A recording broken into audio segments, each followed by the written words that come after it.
Joey, I hope you're doing well, man. Welcome into the game. Man, summertime. I love this time of year. Summertime, we've got college football. Believe it or not, I think just around the corner. I mean, it's all year round, but, actually playing the games.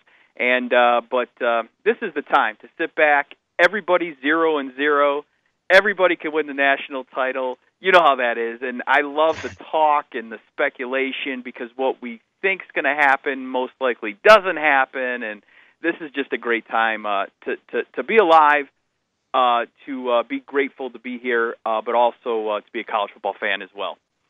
No doubt. I'm going to get to college football, but before I close things out at the end, make sure I tell you, man, happy Father's Day to you. I know you've got a couple little ones. And I love them. You know what? I love my kids. And I got to talk about them, Ryan, and I apologize, but I'm not going to apologize because I love them. My daughter turned 5, and she is one of the biggest sports fans, and it's so great. And I have my other daughter who's about to turn 1 on July 1st. And the funny part is when before we had kids, I was like, I want a boy, and I think every guy going to have a child wants to do that. But man, I love my girls, and I'm going to say it, girls kind of rule. I love my 2 daughters, and I'm coaching my daughter's t-ball league now. She does dance and gymnastics, and she actually goes down and we do some yoga together as well too. So it's so cool, and I love the fact that she loves sports and kind of fallen in love with that, and it's so good. So I want to take this time out, not only myself, I'm going to have a great Father's Day, but to all the fathers out there, happy Father's Day. Make it a special day with all your children. There's no doubt about it, and a great way to spend a day, and we're talking about little Christmas gifts. I guess it is Christmas in June when the Phil Steele publications, but you guys are doing a great job there, and you could very simply download. That'd be a great little Father's Day gift when you talk about a college football fan. But let me talk some college football with you because I'm looking forward to picking your brain for a couple of minutes. Let me tell you what's been happening in Tuscaloosa here. It's been about 240 days. We're down to 78 days. So we started at 240, and now we're down to 78 days away from Alabama football. But we've had a little depression here, losing that championship game. It's been a little sad, and I guess you guys can relate there in Cleveland just a couple of days ago. Those Golden State guys got you. So you guys could probably relate what it's like to lose a championship and sort of everybody's hanging their head down and walking around like they got kicked in the teeth, man. Isn't it amazing when you lose a championship, and I don't care what sport, you're not good. You're like, you lost the championship. Well, you're still superior in my mind. Well, the good part is yes, there is a season right ahead, and it starts off with a bang. I mean, it doesn't get any bigger in college football, and we're already going to be talking about the game on September 2nd in Atlanta. What's that new stadium they just built? You've got Florida State coming in and Alabama playing each other. But I'm going to tell you this, Ryan. The loser of this game, okay, I still haven't made my mind up, and I know we're going to talk later and come closer and everything like that. The loser of this game, I don't think it affects them as much as, say, like a Louisville, Oklahoma last year. Remember when Oklahoma lost to Louisville to start the year, and then or Houston, to start the year, and then that kind of ruined Oklahoma's playoff chances. Because if they would have beat Houston, they would have probably been in the playoffs. Because their only loss would have been to Oklahoma, or to Ohio State at that point.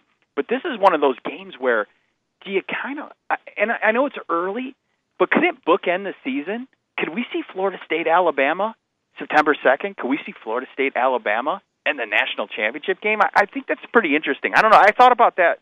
I was thinking about that last night, and I think it's interesting, and I don't, and I think the team that loses in the that same game, stadium. Yeah. Mm-hmm. Think about it, Joey. Yes. And in the same stadium, because that's where the national championship game will be played. Yeah, and you're absolutely right there, adding that in, and I just think it's kind of, no disrespect to any other teams, your Ohio States, your USCs, or whatever teams you got in the playoffs this year, but I think that's amazing, and I want to just stress this enough. Alabama, if they do somehow, and they lose to Florida State, and like I said, we'll break this game down closer to the time when it comes, but I don't think it's a huge loss to these teams, in my opinion. I really don't. I think that it's one of those things where even if they do lose early one of these games, these two teams will probably be in the playoffs regardless of what happens. Joey, let me ask you, when you look at Alabama, when you think about the amount of talent that they've lost on this team, and that I'm going through all these preseason predictions, and forget about losing 10 guys to the NFL draft. They had 10 guys drafted, and they're still most people's pick to be the number one overall team. That's crazy talent in Tuscaloosa. Well, that just bodes well for, backing up, if you think about it. The backups, when they come in and play, we know all about the guys that go on to the NFL, but that happens every single year. And it's not just Alabama, it's all the top-notch teams out there in the nation, but specifically talking about them, it's just kind of a plug and go. And that's what I think is the biggest difference between when you're talking Power 5 and non-Power 5 schools is the depth that the teams have. When you start going in the second and third teams and rotating defensive linemen in, and then all of a sudden you've got a couple of running backs that are hitting Harris and then a Scarborough, and then all of a sudden you've got a guy just capable else coming in. The non-Power 5 schools, they've got one guy there, and then you start bringing in a walk-on, and then you get to a third guy, and, he just can't compete. And I think that's where you see the biggest difference in college football. I look at it from a standpoint of this. Ohio State last year, they only had 6 returning starters coming. 6 returning starters. But Urban Meyer, their head coach, does such a great job of playing the younger guys. And they're talented. You don't go to a school like Ohio State, Alabama, if you're not talented and you're ready to play. So I think that bodes well for the depth that they have. And just a new set of guys coming. You look at Alabama this year. You start questioning who's going to replace Jonathan Allen, who's going to replace Reuben Foster, who's going to replace Tim Williams. The list goes on. Eddie Jackson, Humphrey. But there's guys there, and then we'll just get to know their name a little bit. Oh yeah, we knew these guys. They played a little bit last year, and now they're going to be household names. I think the guy that's going to be huge for Alabama this year, Calvin Ridley. You lose an O.J. Howard, you lose a Stewart. I think Calvin Ridley's going to have one of those 1,000-yard-plus years. I think Jalen Hurts gets in the ball often, and why not? And I see him being just, you look at the stats last year, and they're like, okay, it's pretty good, over, I think, 700 yards or whatnot. But I think he can almost double that this year and kind of be that main guy there. So I like that what Calvin Ridley brings to the table. And then, of course, the running game and Jalen Hurts. And the one thing about Jalen Hurts and about any freshman when I was watching Alabama all season long last year, he played and made mistakes and was like, oh well, I'm a freshman. And I hope he can continue to play that way. You don't want to see like a sophomore slump. I don't think he will. There's too much talent around him doing that. But I want him to kind of play the same way. Now, granted, the turnovers and some of the things that he did, you want to clean that up, and I think that'll come with more experience. But you get that when he hadn't made a mistake, he just came out and played. Sometimes I think you become veteran college football players and you make that mistake and you kind of think about it in the back of your mind like, oh, no. You just like, okay, it's another down, let's go play, no big deal.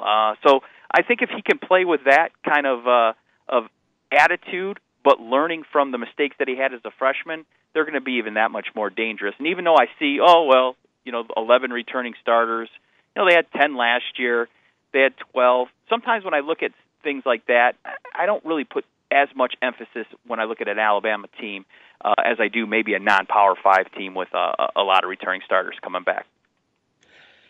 Joey, as you look at this schedule, is Florida State the biggest hurdle for Alabama? Do you see another team that could give Alabama some trouble? I think like the LSU, because you always have to put that in the, what Ed Orgeron's doing there, although he's not making any friends, doing some things. But outside of Florida State, I think that the two teams that begin and end their schedule are their two biggest games, and they just happen to be away from Tuscaloosa. So Florida State and Auburn, in my mind, when you start to look at it, obviously there's going to be a couple games in there where you're going to scratch your head and go, they probably should have played a little bit better than they actually did. But that just happens because college football with the emotions that go up and down with it. But right off the bat, you're right. I think Florida State, the biggest game. And I don't want to say they're not going to go into it, and if they go 0-1, I just don't think it's it's kind of like reminds me of the Mississippi like a couple years ago. Remember, they had lost to Mississippi, and then they just went on to go ahead and smoke everybody else down the road. If they do happen to lose to Florida State, I think they'll be 10-1 when the Iron Bowl hits, in my opinion, because I think the bye week comes at a perfect time, and it always comes at that time, but before you play LSU. So on paper, and you start looking at the schedule, I start thinking, okay, Fresno, Colorado State, no disrespect to Vanderbilt, Mississippi with the self-sanctions, their biggest thing is going to be to keep the team focused. The Texas A&M game might be a little bit of a trap there as well, but I think Kevin Sumlin's kind of on the hot seat this year. But then you get all those home games at the mid-October to mid-November. That sets up pretty nice, and I think Mississippi State be down a little bit this year as well. But I think Auburn will be better than they were last year. So I think that's going to be an interesting Iron Bowl, but obviously a lot of football to play. So right now, whole focus is on Florida State. The good part is college football, you get Florida State. I guess you don't have that. So some teams get a week cupcake couple of games to kind of get things going. I don't really, you don't get that with Alabama this year. You get a national game right off the bat. I think it's good for college football. I love these non-conference kind of games like this. They get you intrigued that they're at neutral sites. Alabama, no stranger to that. What is it? They're sixth year in a row playing at a neutral site. And if you take any history into consideration there, they've steamrolled every one of those Power 5 programs. It hasn't even been close.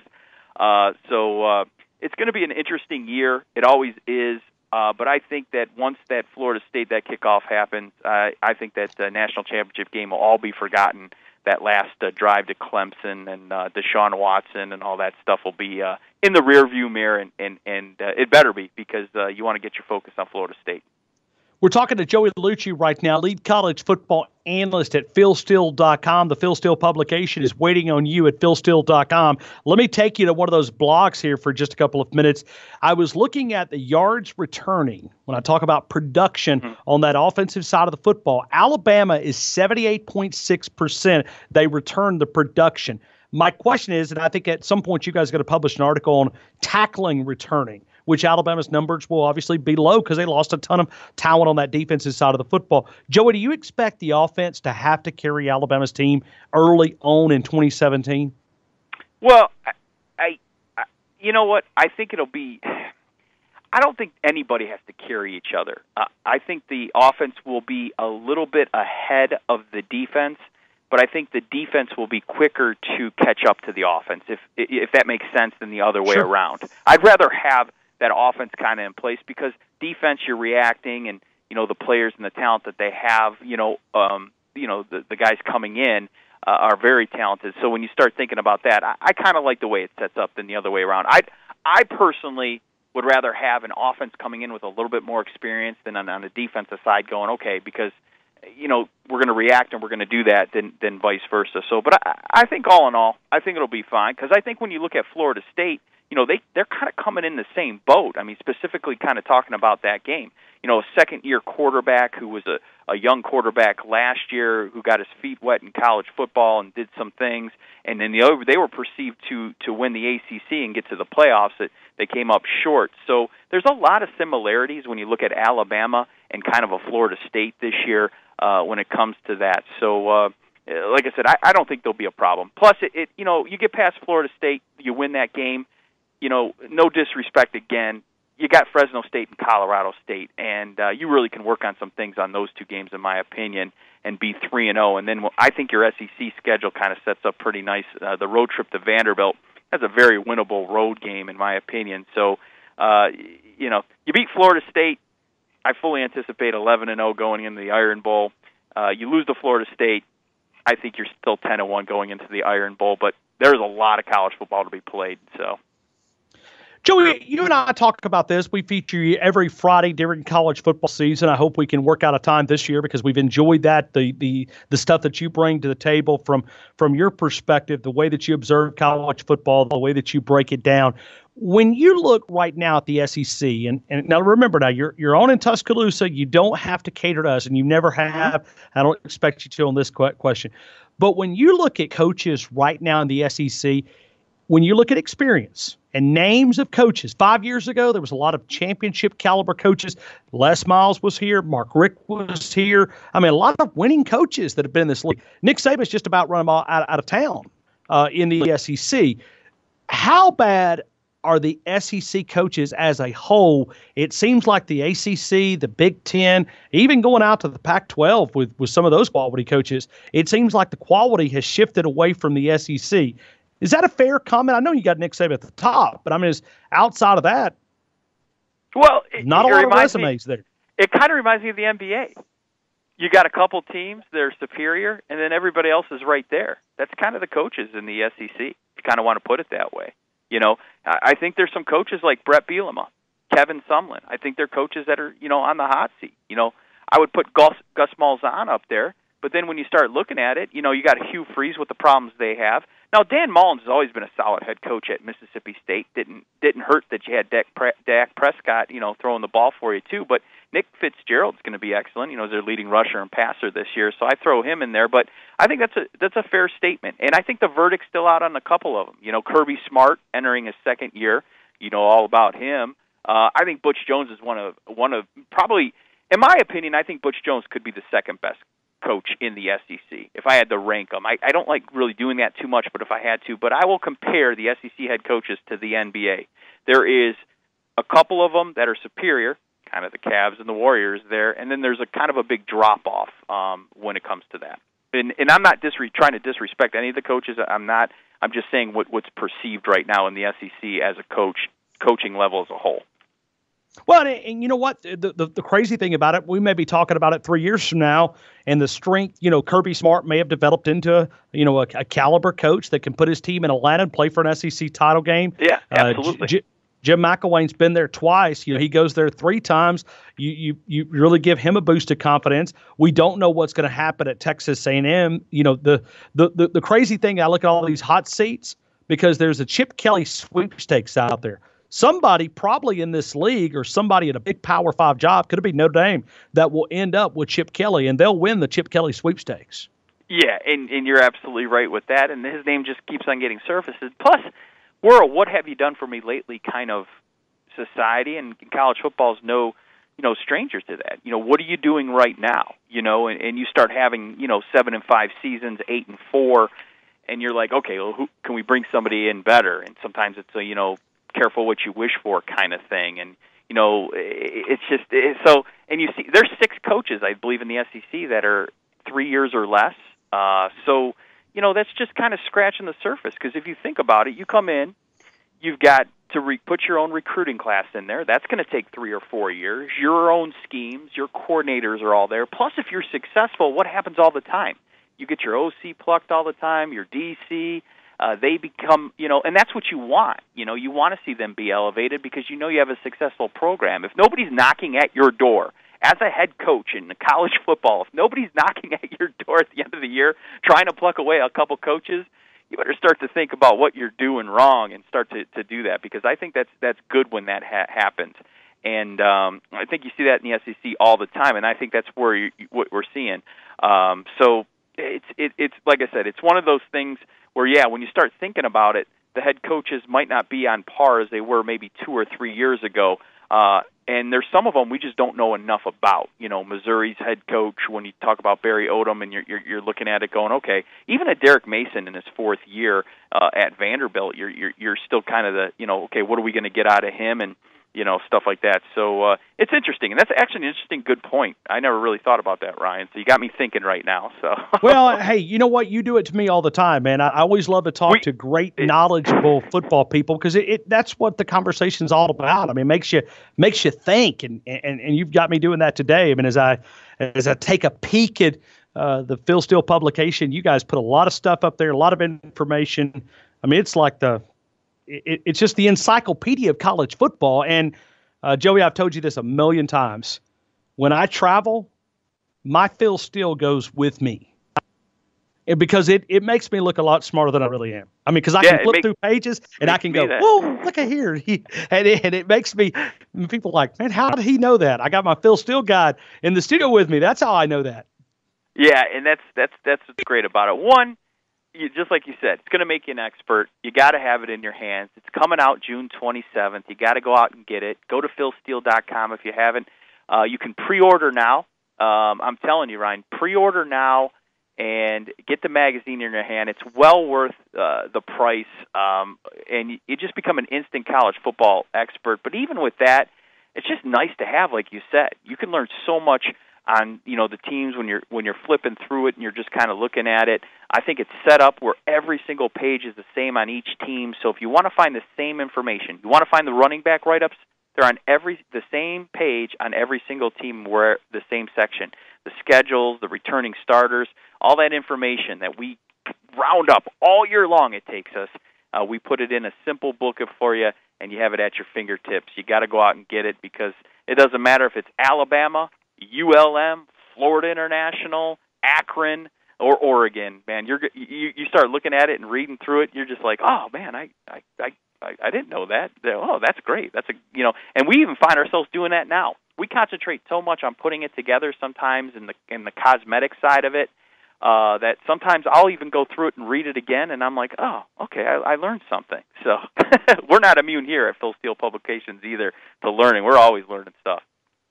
Comes out the 27th, but if you need it now, I believe the download is available right now, that you can go and you can download that. If you can want more details on how to do that. You want to go to the Google Play Store. Now, I'm not the most tech-savvy guy, but you go to the Google Play Store. You want to download the Phil Steele app. That's absolutely free.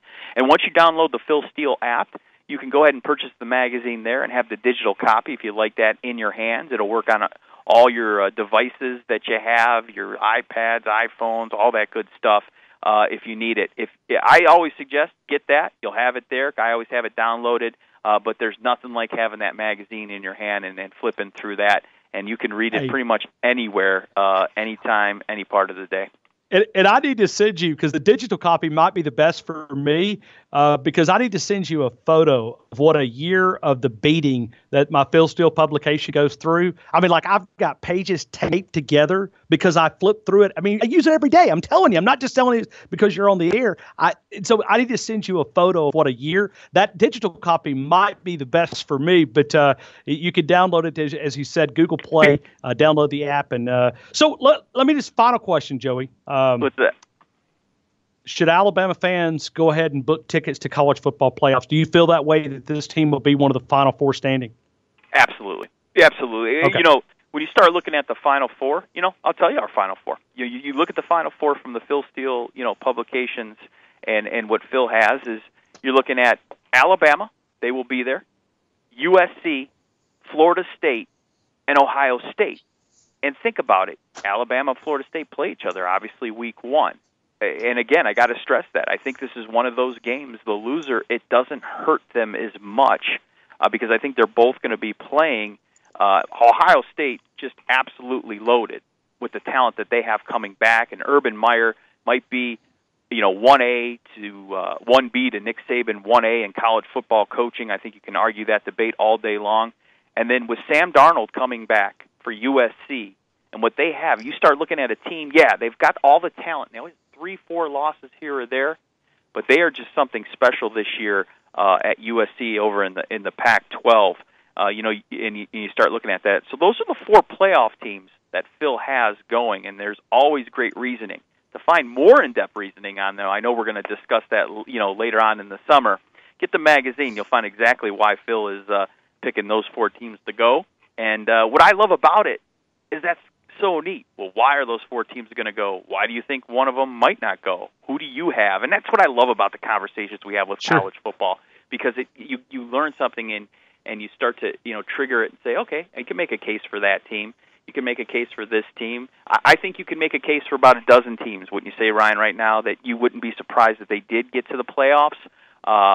But in the end, those are going to be Phil's 4 favorite teams this year. Trust me, there'll be a lot of Crimson Tide ties that he'll be wearing to work. I'll see all the time.